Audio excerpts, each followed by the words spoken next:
This evening, I mentioned that I'd like to share a little bit about tithing and offerings, and the sermon is titled, What is First, or What's First. In Spanish, it's titled Lo Primero, and bear with me because at times my sermons are written in Spanish and I'm translating as I go. You'll never know. And sometimes my sermons are written in English and I'm translating them in Spanish as I go to my Spanish group over there. So nobody ever knows what language my sermon's actually written on until I'm actually preaching it in the other language. So it's kind of crazy, but I'm getting there. So it's called What is First.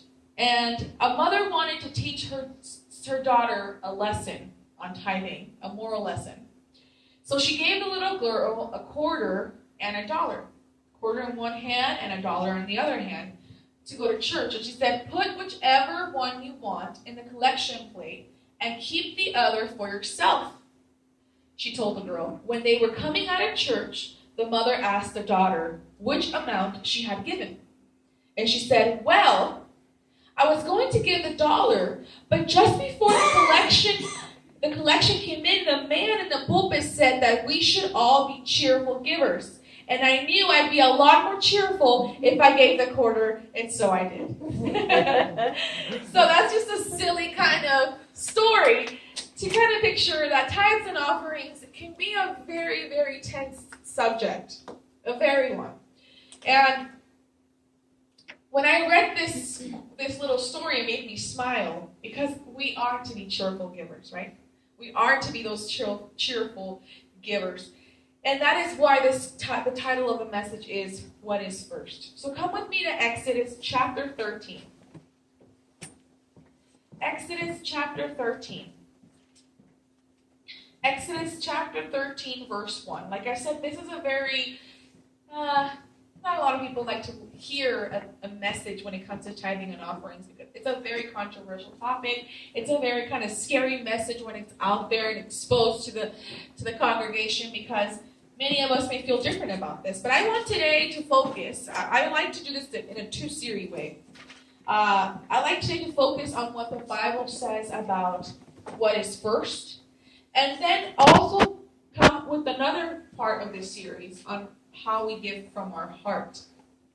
And that's the offering part. But today I like to focus on what is first. And let's go to chapter 13 of Exodus, verse 1. This is interesting. It says chapter 13 of verse 1 of Exodus. The Lord said to Moses, consecrate to me every firstborn male. Which one? Every firstborn male, the first offspring of every womb among the Israelites belongs to who?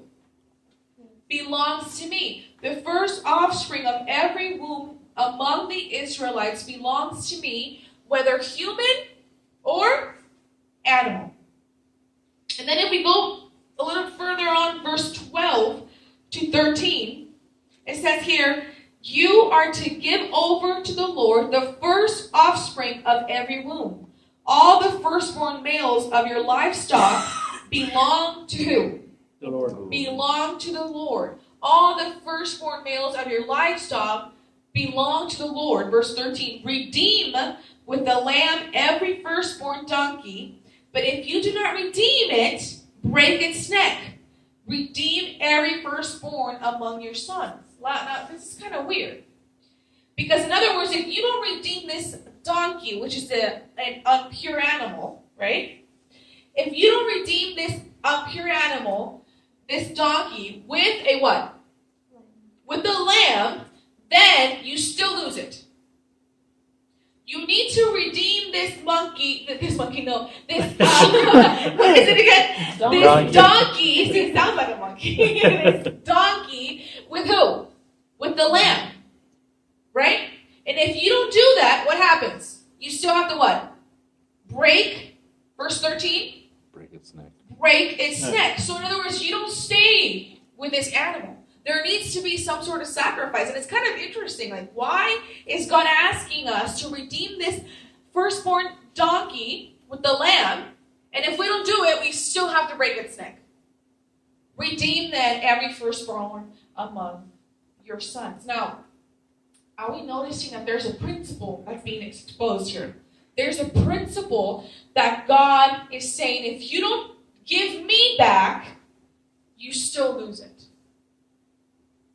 If you don't redeem this donkey, if you don't give it to me first, and you don't redeem it with something that's pure, which is this lamb, you still have to break its neck. In other words, if you don't give back what's first to God, you still lose it.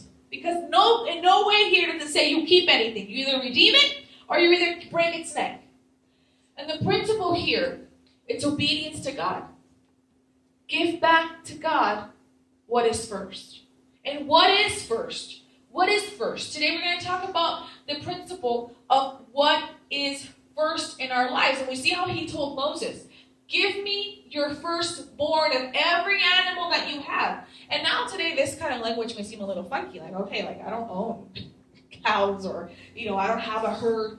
I don't have lamb. I don't have all these animals that I can give God, just as he's saying in Scripture. But we're not looking, in technical terms in these verses. We're looking at the principle behind the verses. What's first to God? First point here is that every firstborn needed to be sacrificed or redeemed. Correct? That is the first principle. Every firstborn needed to either be sacrificed or it needed to be redeemed. Now, if you had an animal and this animal was clean, then you would sacrifice the animal. Does that make sense? If the animal was a clean animal, then you would take it to the altar and you would sacrifice it. But if your animal was to be considered, like in this case in chapter 13, if your animal was to be considered an unclean animal, and we have a list on that in Leviticus 11 and so forth, we know what unclean animals are. In this case, who is the unclean animal in verse 13? The donkey, correct?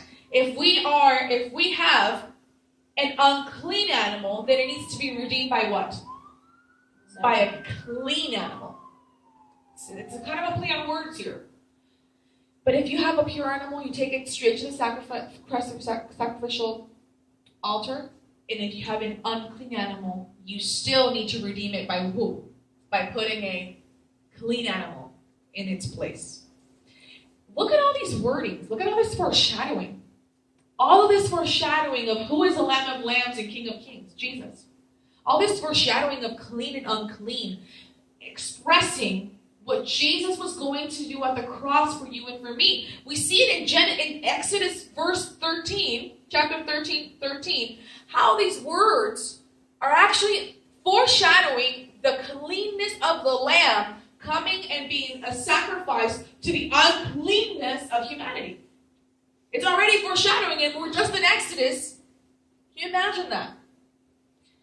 The purpose and the plan of God has been always placed from the beginning all the way through Revelation, and we see it clearly. His love and his mercy, his salvation has been shown throughout the entire Scripture, and that's beautiful. I love seeing that. So, if your animal was unclean, it needed to be redeemed, and it needed to be cleaned by the clean one. And if it was clean, it needed to be sacrificed. It's interesting. These words, why? Why so much on the cleanness part? Why so much on purity? Why was God asking for this?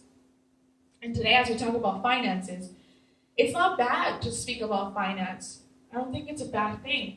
I think speaking on finances and tithing and offering is a very important thing in our churches. Very important thing.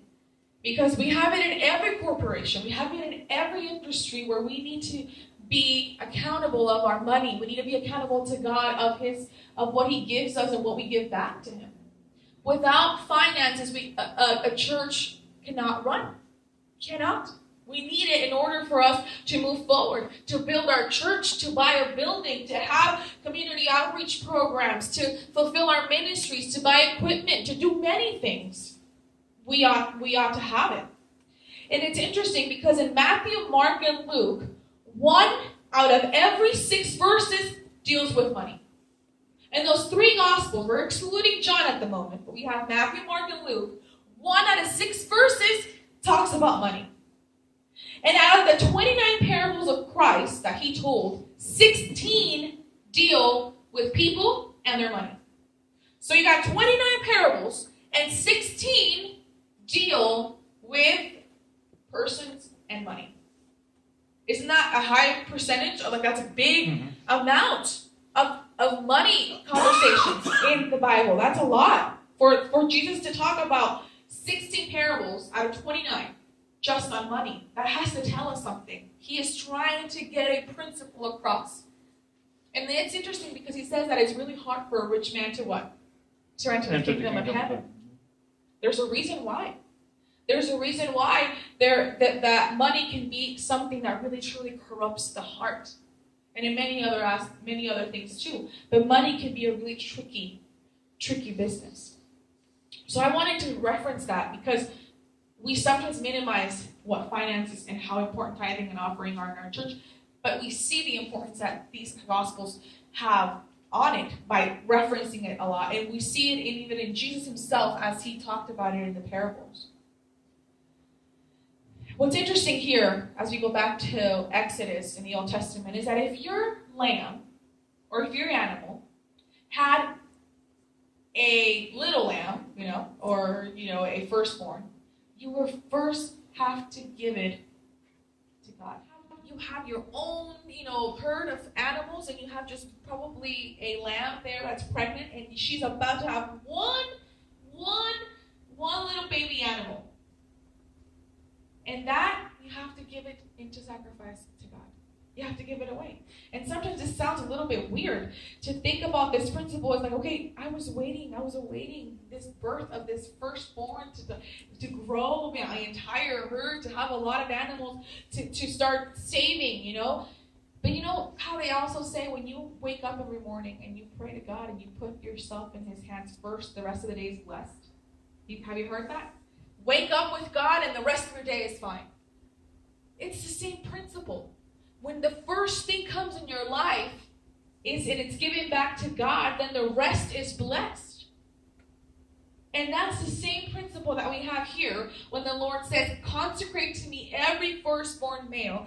Notice he's not saying, if you're attached to this animal, forget about the firstborn. He's not saying that. He's saying, whatever one you have, you ought to consecrate that to me. And that's the same principle when it comes to our finances. Give first what is God, and then the rest will be blessed. Right? And we know that in us as a church, that when we give to God what's first, he blesses us. He blesses us abundantly. Come with me to Exodus chapter 23. We're going to go back to Exodus chapter 23. Exodus chapter 23. Verse 19.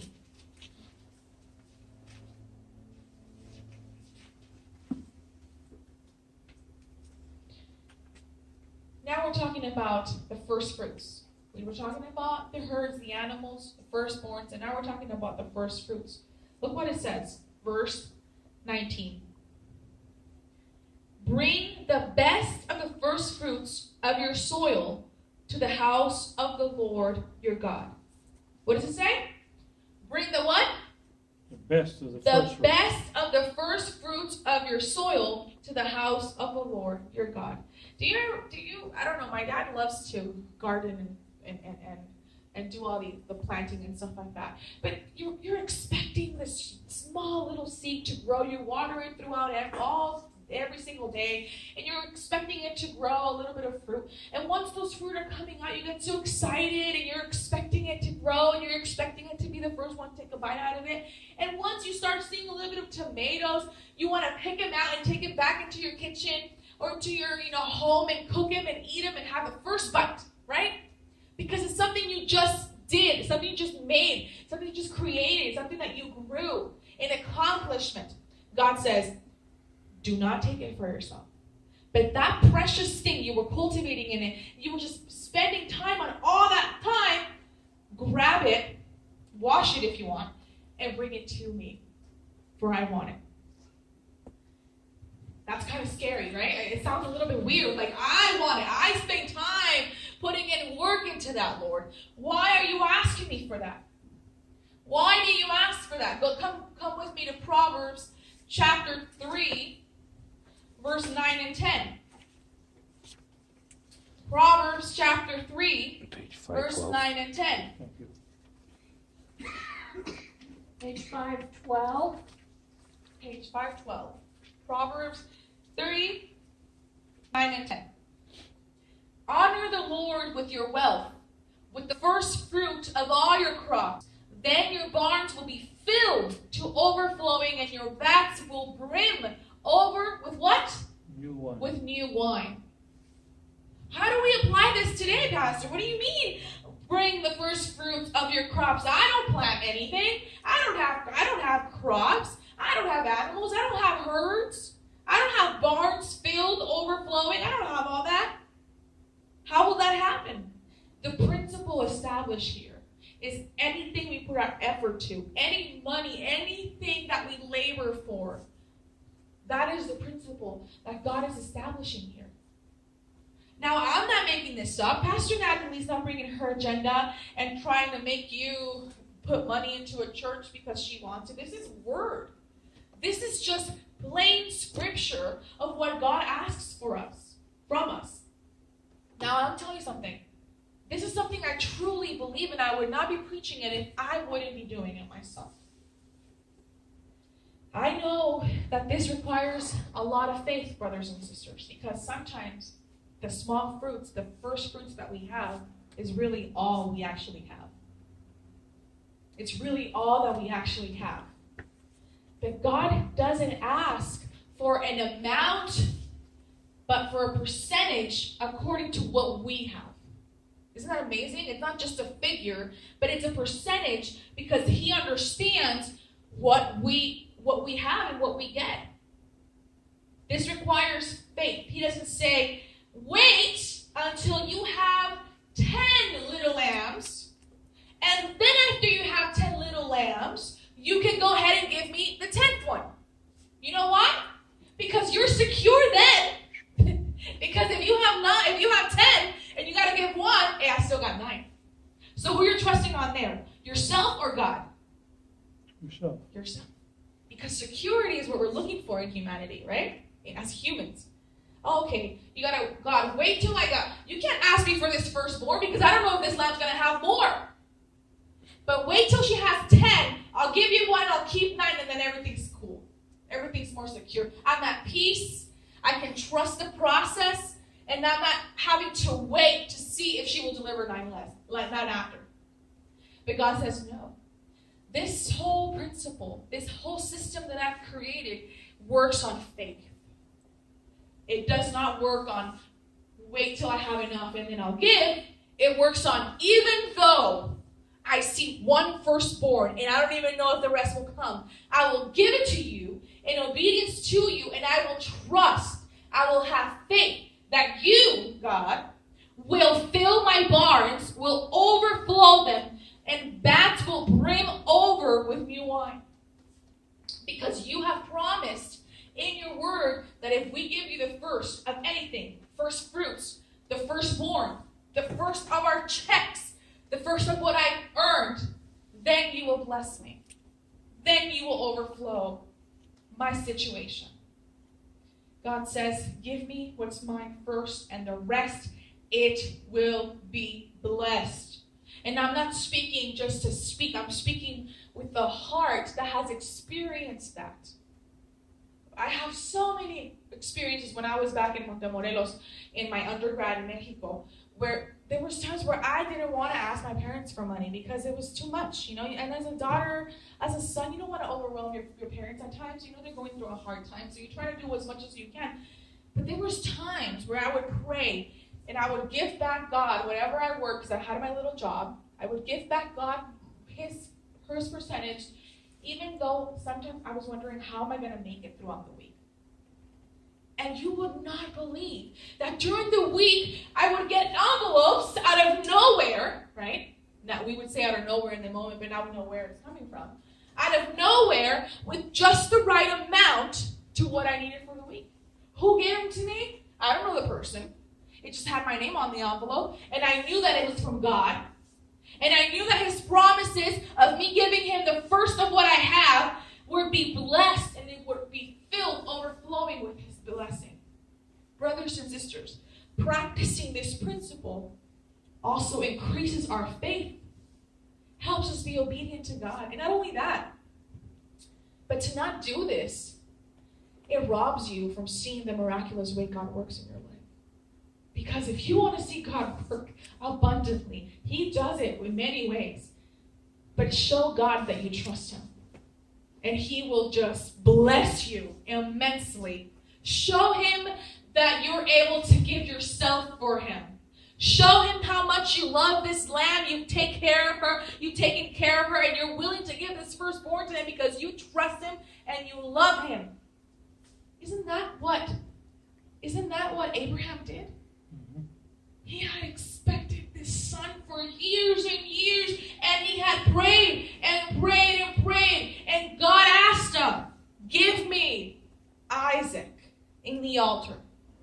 Give him to me, and I'll see if you truly love me. I'll see if the name Father of Faith is true. It's true. We'll see if that's true.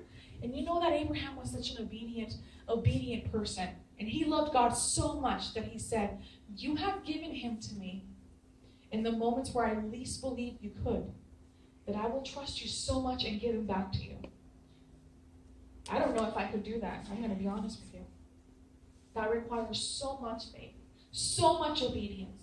That requires a whole journey of trusting and giving and receiving from the Lord. That is why Abraham, if you go to Acts chapter 11, you'll see he is known as the father of faith. The father of faith. A friend of God. He's called a friend of God.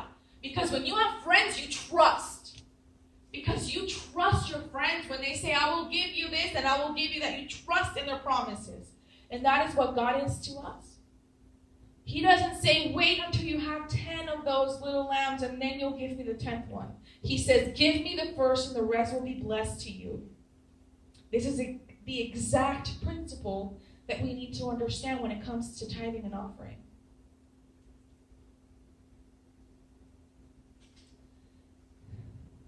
It's interesting that he gives us, again, a percentage because let's say I only made $5 this week, right? If God were to ask me for $500 and I only make $5, wouldn't that be unjust? That would be unjust to my situation. So he doesn't do that because he understands that each and every single one of us has a different pay, a different way of obtaining their resources. Therefore, he says the 10%. So if I made $5 this week, what would be the 10% of giving back to God? 50 cents. No, 5 cents. 5 cents. Oh. Right? Yeah. No, 50 $5 would be 50 cents, right? Yes. 50? Math? Who's doing the math here? Am I doing the math? If we, Oh, yeah. You're right. If I'm doing $5, it would be 50 cents. 50 cents, That's why correct. I'm the 50 treasurer. cents, exactly. Dollar, then the 5% would be 5 cents, right? Yeah. Yeah, okay. Right. So then we're doing $5, which would be 50 cents, right? So if I made $5 this week, I would be giving back to the Lord 50 cents first, and he will bless the $4.50 that I have left. And he will see to bless me in whatever manner or situation I encounter during the week. And brothers and sisters, let me tell you, my husband and I take care of the finances when it comes to putting it all in checkbook and all of that. I take care of that. My husband has done it in the past too, but this time, I don't know, I took over this time. And I make sure that we always have our envelope ready for Sabbath, but we always pray about it. We always pray and say, Lord, this is what you've asked from us. Thank you for providing in our home. We give back to you what is first yours. We also agreed on a percentage for offering, and that comes from the heart. But this is what you asked first, what is first, and we give it to you with our heart and with our love, obeying your command. And trusting in your promise that you will overflow our life with blessings. Now, those blessings may not come monetarily, as much as we would like them to be. They might come with food, they might come with health, they might come with different aspects of blessings, but they will come. They will come because he is true to his promises. He is a true God. He says, I don't care if you get paid a lot or you get paid a little bit. This principle is a principle that is for every single one of us. The point is giving back that 10% that is for Him, and we're going to see why. Because giving what is first to God requires faith, but giving last to God does not require faith. Just like we said before, if we were to give the first of my fruits, and I don't see anything else coming but that just one first fruit, giving requires faith. But giving last after I have 10 lambs does not require faith. And do you think God wants to build children with a lack of faith? Or does He want to encourage our faith? Does He want to encourage us to grow in Him, to trust Him day to day in His promises? So giving what is first without seeing the blessing requires faith. And giving last, seeing all of your animals there, giving the last one, giving last does not require, because you're falling into your security zone. Into my security zone. I can give you one because I already got 9. Right? It doesn't require faith to give last. It requires faith to give first. And it's very important for us to understand that, to know that God will deliver us. God will help us if we put Him as our priority in our lives, just as we see here that He commanded Moses to do so. It's interesting because when the Israelites were conquering the promised land, remember? God told them, give me all the gold and the silver from Jericho. Remember that? He told them, once you get there and conquer that land, you will give me all the silver and the gold. Why? Because it was their first city conquered. It was the first city ever conquered, and the principle didn't just apply to food or to your herds and animals. It applied to this too. The first city you have conquered in the name of Jehovah, you will give me all of the gold and all of the silver. He wanted them to start understanding the principle of giving back to God, because God would give us so much back. Give God what is first, and the rest He will bless. That is the promise. He didn't say, go ahead and conquer 10 cities first, and when you're ready to give me one, and you have one to spare, give me one. He didn't say that, did He? The first one they conquered, He asked for the riches there.